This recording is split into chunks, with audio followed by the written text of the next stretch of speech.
মাথাভাঙ্গা বিধানসভা কেন্দ্রের বিজেপি প্রার্থী নিশীথ প্রামাণিকের সমর্থনে মাথাভাঙ্গা ইটভাটার মাঠে বিজেপির পক্ষ থেকে জনসভা অনুষ্ঠিত হয়। এই জনসভায় মূল বক্তা ছিলেন উত্তরপ্রদেশের মুখ্যমন্ত্রী যোগী আদিত্যনাথ। এদিন যোগী আদিত্যনাথ হেলিকপ্টারে করে সেখানে নামেন এবং সেখান থেকে তিনি মঞ্চে ভাষণ দেন। বিভিন্ন এলাকা থেকে কয়েক হাজার মানুষ এই সভায় যোগ দেন। এদিন উত্তরপ্রদেশের মুখ্যমন্ত্রী যোগী আদিত্যনাথ বলেন, গতকাল সংসদে প্রধানমন্ত্রী নরেন্দ্র মোদী মহিলা বিল এবং ডিলিমিটেশন করার জন্য বিল আনা হয়েছে, কিন্তু কংগ্রেস এবং তৃণমূলের সাংসদরা সেই বিল পাশ করতে দেয়নি। মহিলাদের সংরক্ষণের জন্য এই বিল আনা হয়েছিল, কিন্তু মা বোনেদের সেই সম্মান রক্ষা করতে পারল না কংগ্রেস এবং তৃণমূলের সাংসদরা। তিনি বলেন, সরকার গঠন হবে আগামী 4 তারিখের পর। যদি তৃণমূলের কর্মীরা অত্যাচার করে তাদের বুলডোজার দিয়ে শায়েস্তা করা হবে। মাথাভাঙ্গা থেকে উৎপল অধিকারী রিপোর্ট, বিগ নিউজ বাংলা।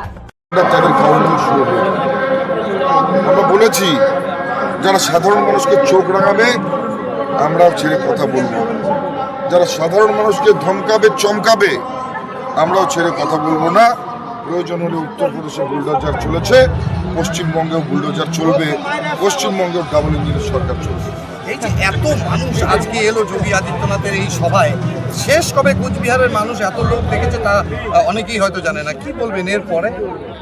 দেখুন, যোগী আদিত্যনাথ প্রত্যেকটা হিন্দুদের হৃদয়ের সম্রাট, এবং আপনারা জানেন যে যোগী আদিত্যনাথ এমন একজন ব্যক্তি যিনি হিন্দুত্ব এবং সনাতনীদের জন্য নিজের জীবনকে উৎসর্গ করে দিয়েছেন।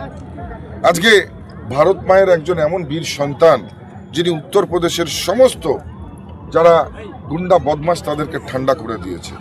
আজকে এমন একটা পরিস্থিতি তৈরি করেছে উত্তরপ্রদেশকে, যেখানে ইন্ডাস্ট্রিও আসছে, যেখানে কৃষকরাও সুখে শান্তিতে বসবাস করছে। এবং শুধু তাই নয়, যারা দেশভক্ত, যারা দেশকে ভালোবাসে, যারা ন্যাশনালিস্ট, তারাও কিন্তু সুখে শান্তিতে আছে।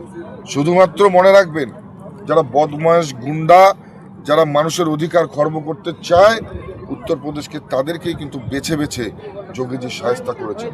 ঠিক একইভাবে আমরা আমাদের প্রতিবেশীদের বেস্ট প্র্যাকটিসেস নেব, এবং আমাদের নিশ্চিতভাবে প্রতিবেশী স্টেট উত্তরপ্রদেশ, আমরা গভর্নমেন্টে এলে আমরাও যদি প্রয়োজন হয় বুলডোজার চালাতে হলে বুলডোজার চালাবো, পেছোপা হবো।